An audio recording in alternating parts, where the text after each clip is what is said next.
Le salariat, c'est l'esclavage moderne de notre société. Et sortez de l'esclavage du salariat. C'est simple, est-ce que si t'arrêtes de travailler, tu meurs de faim? Oui, comme les esclaves, c'est vrai. Wake up when the alarm goes off. You go to your job. Hi, boss. Qui aurait pu deviner il y a 40 ans que le stade ultime de l'accomplissement social, décrocher un emploi, devienne aujourd'hui un truc de ringard? Oui, si tu es salarié, tu es un ringard. Enfin, plutôt un esclave. Et ce n'est pas moi qui le dis, mais Internet. Faire des études, trouver un emploi et gagner un salaire, c'est has-been. Et le phénomène est amplifié par tous les gourous du développement personnel qui ont trouvé la voie du bonheur, l'entrepreneuriat. Deviens un entrepreneur, tu seras heureux et riche. Si tant est que l'on puisse être heureux sans être riche. Et la recette est toujours la même. T'aimes pas ton emploi, t'es mal payé, ton patron est un bref, tu vaux bien mieux que ça. Il est temps pour toi de découvrir le monde génial de l'indépendance financière et monter ta boîte. C'est beau dit comme ça semble si évident et si facile. Mais bien qu'Internet te dise que c'est le cas et te pousse à détester le salariat, tu ferais une grosse erreur à croire que c'est vrai.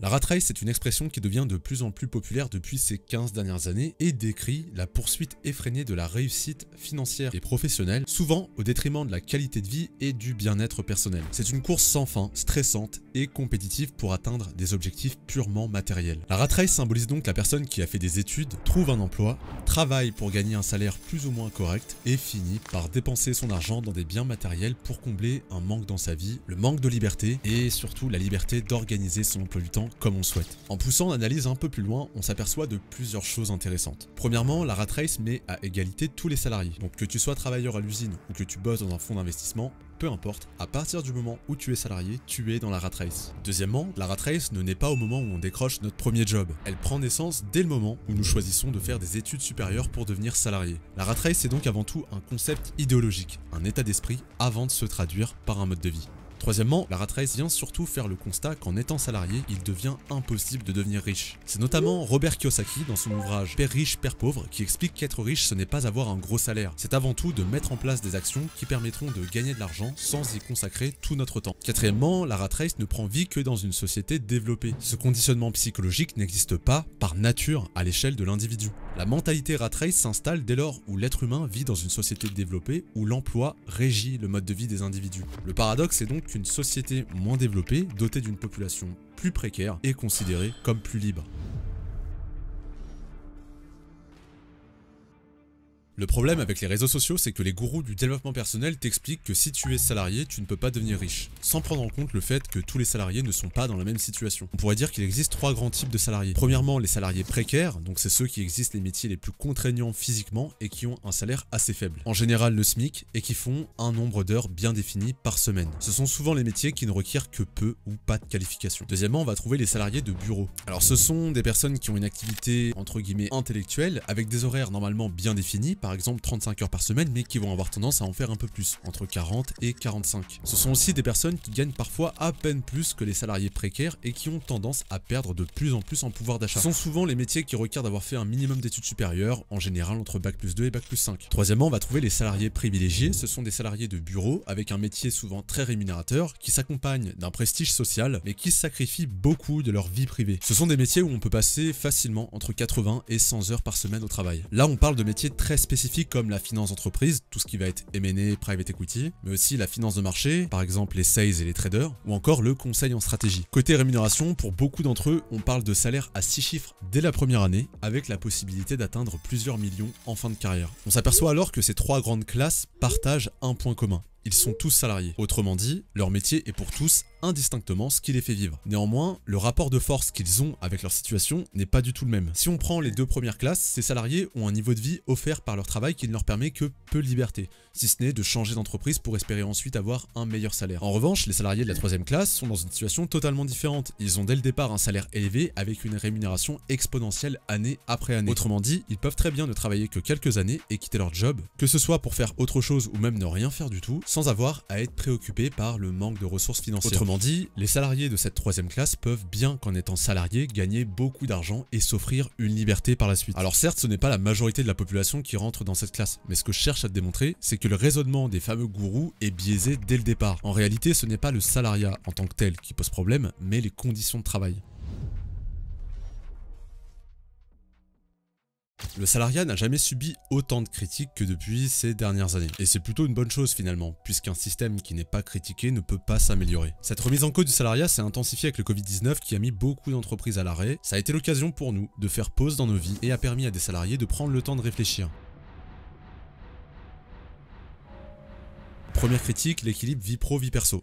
Le salariat garantit en théorie l'équilibre vie pro, vie perso, et si des efforts sont faits aujourd'hui, c'est loin d'être une cause acquise. Certains métiers conservent des horaires contraignants qui empêchent de totalement se déconnecter, y compris le week-end pour certains. On a alors le sentiment que le travail est le centre de notre vie, avec peu de temps libre pour profiter, et la sensation que notre vie défile, qu'il faudra attendre la retraite pour en profiter enfin. Deuxième critique, le salaire. Avec cette sensation qu'on est payé en dessous de ce que l'on devrait être. Pour le coup, ça touche aussi bien des professions manuelles qu'intellectuelles, et l'inflation aggrave ce sentiment. Troisième critique, l'absence de méritocratie. Beaucoup de salariés ont la sensation de ne pas avoir suffisamment de reconnaissance pour le travail effectué. Le travail bien fait n'est malheureusement plus un gage de promotion. Le fait d'être bien vu en entreprise prime bien souvent sur un travail de qualité. C'est le fameux esprit corporate. Quatrième critique, des responsabilités à faible valeur ajoutée. Pour beaucoup d'employés aujourd'hui, les tâches qu'ils effectuent ont une faible valeur ajoutée et manque de challenge. Il y a parfois un fossé énorme entre la fiche de poste à laquelle nous avions postulé et la réalité du métier tel qu'on l'exerce. Et nécessairement, ça peut être une source importante de frustration. Cinquième critique, le manque de sens. Aujourd'hui, pour beaucoup d'employés de bureau, leur travail manque de sens. Ils ont la sensation d'effectuer des choses qui ne sont pas suffisamment concrètes ou qui n'apportent aucune valeur réelle à la société. Par ailleurs, de plus en plus, les salariés sont sensibles aux questions écologiques et éthiques et considèrent que leur métier n'apporte rien, voire porte préjudice à ces différentes causes. Pour devenir heureux, il faut devenir entrepreneur. Enfin, selon Internet, c'est la voie qui mène au bonheur. En réalité, il y a du vrai dans cette affirmation. L'entrepreneuriat vient souvent combler les lacunes qu'on observe dans le salariat et répond d'une certaine manière aux critiques formulées auparavant. Tout d'abord, l'entrepreneuriat offre l'opportunité de créer. Il permet de donner vie à nos idées, c'est une façon pour beaucoup de personnes de se challenger et de se réaliser. D'autant plus avec le développement d'Internet, on peut créer un business solide pour seulement quelques centaines d'euros. Deuxièmement, l'entrepreneuriat offre une énorme indépendance, tant aussi bien du point de vue des décisions stratégiques pour l'entreprise que pour l'organisation de son temps de travail. Cet aspect est probablement l'un des plus agréables à vivre au quotidien puisqu'il devient possible d'aller faire ses courses quand il n'y a personne, d'aller à la salle de sport quand il n'y a personne, de prendre ses rendez-vous médicaux en pleine semaine, etc. etc. On a l'impression de redécouvrir une autre facette de la vie. Troisièmement, l'entrepreneuriat offre en théorie un potentiel de croissance financière illimité. En tant que salarié, le salaire est corrélé à un temps de travail effectué. Tandis qu'en étant entrepreneur, l'argent que tu gagnes est corrélé à la valeur que tu apportes au marché. En conséquence, en étant entrepreneur, il est possible de travailler que quelques heures par jour et générer énormément d'argent. Enfin, et là c'est plutôt l'aspect psychologique qui va rentrer en compte, l'entrepreneuriat permet bien souvent de faire d'une passion un métier et en vivre. Effectivement, pour l'écrasante majorité des salariés aujourd'hui, ces derniers ne sont pas du tout passionnés par leur travail. Ainsi, pour beaucoup d'entrepreneurs, le lancement de leur business a été l'opportunité de créer ce pont entre travail et passion. Les réseaux sociaux ont le pouvoir d'embellir pas mal de choses, surtout quand on veut te vendre un truc derrière. L'entrepreneuriat est une super aventure, mais les success stories que tu vois sur YouTube ou TikTok, qui bien souvent n'en sont pas en réalité, laissent entendre que l'entrepreneuriat serait quelque chose de simple, à la portée de tous. C'est malheureusement tout l'inverse. Première chose, beaucoup de personnes estiment que pour devenir entrepreneur, il suffit d'avoir l'idée du siècle, l'idée que personne n'a. Eh bien, c'est totalement faux. Ce n'est pas parce que tu as une idée innovante qu'elle va fonctionner. Être entrepreneur, c'est d'abord analyser un besoin qui existe sur le marché pour y répondre. Si tu as une idée mais qu'elle ne résout le problème de personne, alors t'as beau avoir l'idée la plus innovante, elle ne servira à rien. Deuxième chose, être entrepreneur, c'est aussi savoir faire face à la solitude. Énormément d'entrepreneurs se sentent très seuls et cela est causé de manière inconsciente mais aussi consciente. De manière inconsciente car c'est lié notamment au nombre d'heures qu'ils passent à travailler. Le temps investi dans un projet est du temps qu'on passe en moins avec sa famille ou ses amis. Par ailleurs, en dehors des entrepreneurs qui ont des salariés, la majorité des entrepreneurs en France sont des micro-entreprises et des entreprises individuelles. En d'autres termes, des sociétés ne comportant qu'une seule personne. Il n'y a donc pas ou très peu d'interaction sociale. C'est toi-même, avec toi-même au quotidien. De manière consciente ensuite, car quand tu es entrepreneur, tu te sens bien souvent incompris de la part de ceux qui ne le sont pas. Et tu vas commencer à chercher la compagnie de personnes qui te ressemblent. Sauf qu'eux aussi ont des business, donc ils n'ont pas forcément le temps de nouer du lien social. Troisième chose, être entrepreneur, c'est comprendre que ton quotidien va se résumer tous les jours à résoudre des problèmes sur ton business. Un business où tout se passe bien, ça n'existe pas. N'importe quel entrepreneur fait face tous les jours à des difficultés, que ce soit pour faire décoller son business ou une fois qu'il est lancé, continuer à travailler pour assurer sa pérennité. Il faut donc être conscient qu'en étant entrepreneur, t'es plus souvent la tête dans le guidon qu'à faire le tour du monde.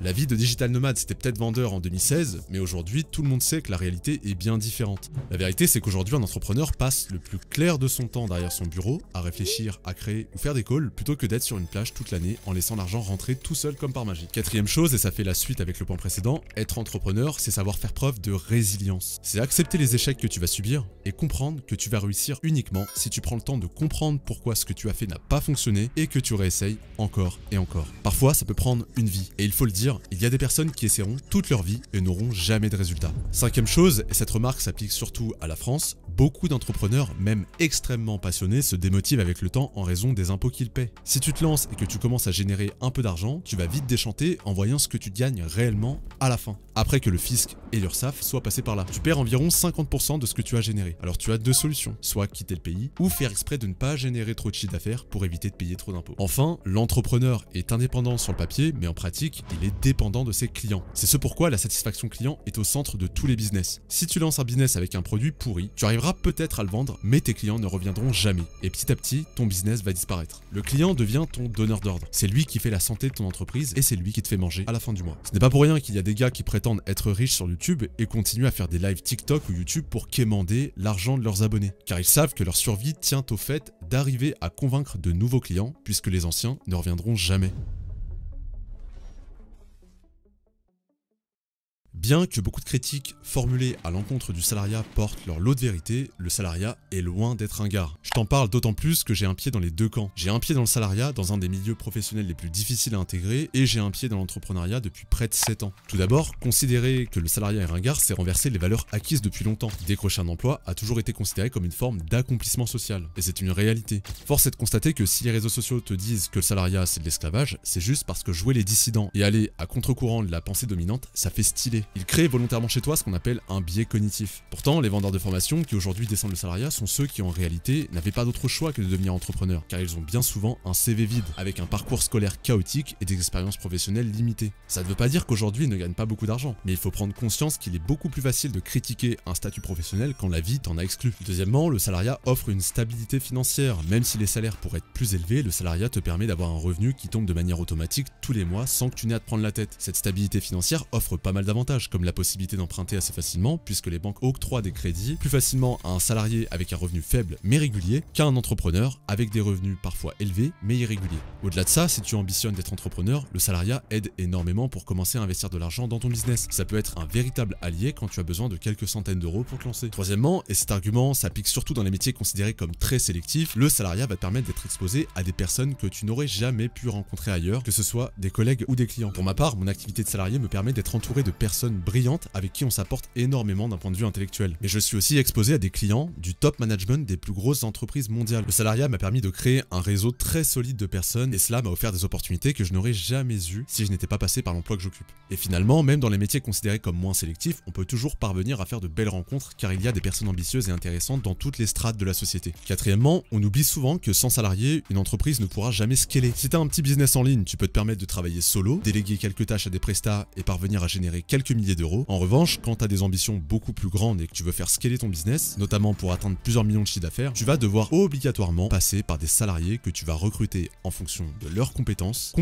que tu n'as pas et pour lesquelles il serait trop long de te former. Ce que je veux donc exprimer ici, c'est le fait que ce n'est pas parce que beaucoup de salariés n'aiment pas leur boulot aujourd'hui et font le minimum que la valeur du salariat a disparu. Cinquièmement, et là encore j'ai conscience que ça s'applique surtout aux salariés de bureau, le salariat permet notamment de s'expatrier assez facilement en faisant des mobilités internes. C'était assez limité auparavant, mais ça s'observe de plus en plus dans les entreprises. Et autant te dire que c'est plutôt cool de pouvoir aller à l'autre bout du monde sans devoir t'occuper de toute la paperasse, mais également de pouvoir bénéficier de tous les avantages que ton entreprise peut t'offrir.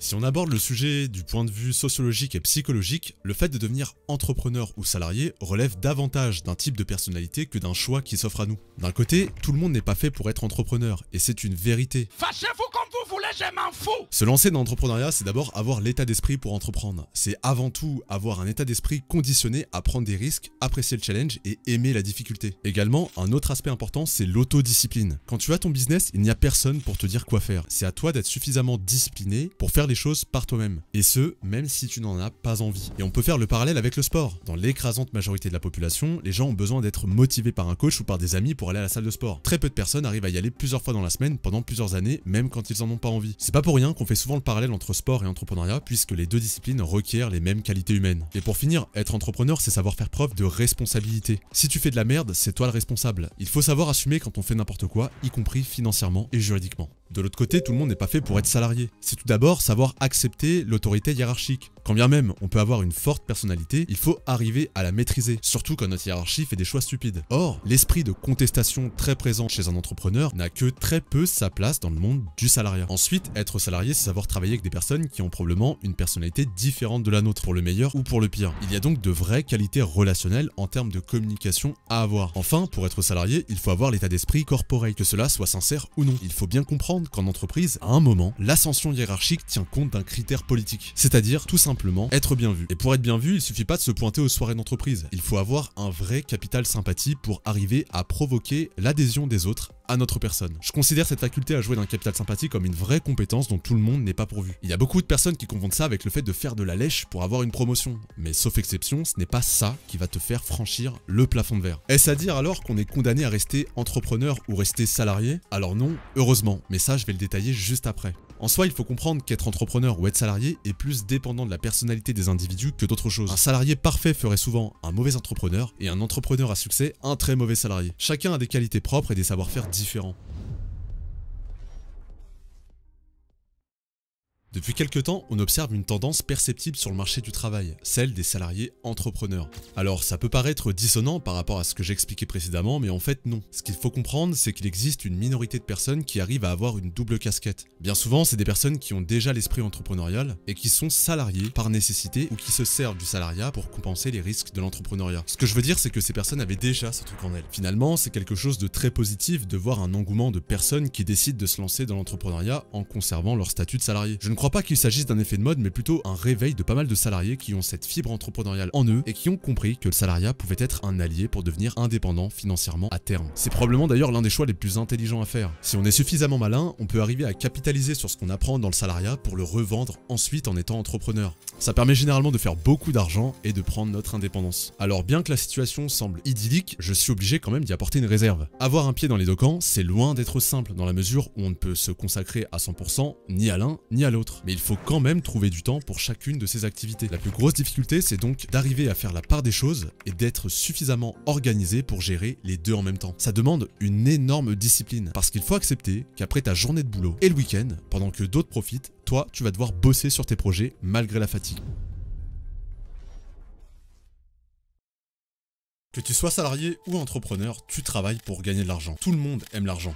On veut toujours gagner plus car on appartient à un monde où l'argent régit absolument tout. Et faut pas avoir honte de le dire, ne pas avoir conscience de l'importance de l'argent, c'est être idiot. Néanmoins, le rapport à l'argent entre salarié et entrepreneur est totalement différent. En réalité, il faut avoir l'honnêteté de se poser à soi-même deux questions et surtout l'honnêteté d'y répondre. Premièrement, est-ce que je souhaite devenir entrepreneur parce que je souhaite m'accomplir et me réaliser en tant que personne, ou est-ce que je souhaite devenir entrepreneur car je veux uniquement gagner plus d'argent? Parce qu'en réalité, c'est celui qui cherche à s'accomplir qui gagne beaucoup d'argent. Pourquoi? Car celui qui cherche à s'accomplir par l'entrepreneuriat va apprécier le processus. Il va apprécier ses échecs, il va prendre du recul, il va analyser, il va avoir la motivation de recommencer encore et encore, peu importe si ça prend 5 ou 10 ans. Tandis que de l'autre côté, celui qui fait ça uniquement pour l'argent va peut-être sacrifier 1 ou 2 ans et voir qu'il n'a aucun résultat. Il va se décourager et tout abandonner. Et bah c'est un choix très con, car en 1 ou 2 ans, il aurait largement pu choper un MBA et revenir en entreprise avec un bête de salaire. Il a donc perdu du temps, de l'argent,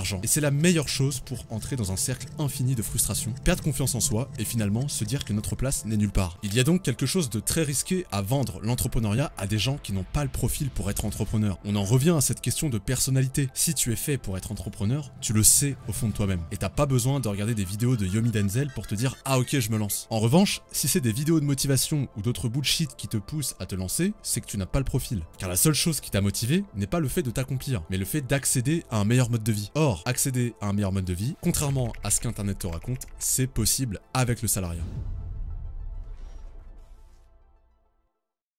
En conclusion, la mode de l'entrepreneuriat sur internet a ses bons comme ses mauvais côtés. Il est vrai que grâce à internet, aujourd'hui, l'entrepreneuriat est à portée de main et je trouve ça génial. À côté de ça, le fait d'avoir mis en lumière la rat race a eu le mérite d'ouvrir les yeux à beaucoup de personnes sur le fait qu'il existait des alternatives au schéma traditionnel. Et ça aussi, c'est très positif. Par ailleurs, tous les gourous du développement personnel ne se valent pas. Si la plupart racontent des conneries pour te vendre des formations qui te promettent monts et merveilles, certains essayent vraiment de proposer du contenu de qualité. Ce que je dénonce, c'est tous ceux qui ont toujours le même récit, qui sont passés de fauchés à millionnaires. C'est toujours la même histoire. À croire qu'il faut d'abord être pauvre pour ensuite brasser de l'argent. Et c'est les mêmes qui te disent qu'il faut abandonner tes études pour réussir dans la vie. C'est quand même assez incroyable. Et il y a toujours ce trou dans la timeline. On voit jamais leur progression. On voit que le avant et le après, mais jamais le pendant. À mes yeux, il y a deux types de personnes. Premièrement, celles qui ont créé un vrai business, qui sont capables de le prouver et partagent ensuite leur savoir-faire dans une formation ou dans des vidéos. Et deuxièmement, celles qui montrent tout de suite des signes de richesse pour vendre un mode de vie et en réalité prospérer sur la crédulité des gens. En général, tu verras jamais leur business, car ils te disent qu'ils veulent pas dévoiler leur niche. Et qu'on se le dise, c'est clairement une mentalité de pauvre de vouloir exposer sa richesse. Quand tu as vraiment de l'argent, crois-moi, tu auras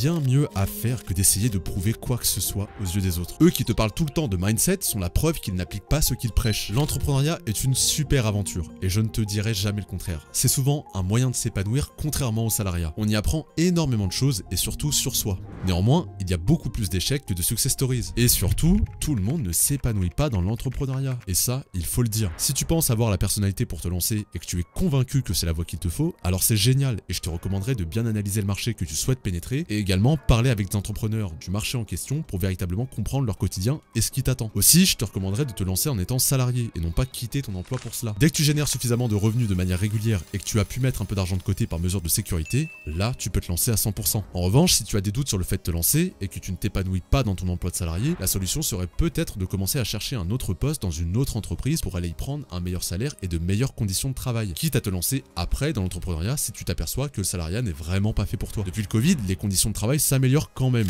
Il y a de plus en plus de télétravail et l'équilibre vie pro vie perso devient un vrai sujet de priorité. Alors oui, il reste beaucoup à faire et on est loin d'avoir de super conditions. Mais on ne peut pas nier le fait que le marché évolue et il faut souligner quand des efforts sont faits. Encore une fois, à mes yeux, ce n'est pas le salariat qui pose problème en tant que tel, mais les conditions de travail qu'il faut accuser. Pour finir, il faut bien prendre conscience que salariés et entrepreneurs partagent le même objectif, gagner de l'argent pour vivre mieux. Parce qu'il faut le dire, sans argent, on ne fait rien. Et l'argent contribue à notre épanouissement. Seuls des hypocrites diront le contraire. Mais il faut rappeler qu'on n'a pas tous les mêmes objectifs en termes d'argent. Et on n'a pas tous la même définition de ce qu'est être riche. Et surtout, parvenir à gagner beaucoup d'argent, ça commence d'abord par faire des choix intelligents. Et faire des choix intelligents, c'est choisir la voie, qu'il s'agisse du salariat ou de l'entrepreneuriat, dans laquelle notre potentiel a le plus de chances de s'exprimer.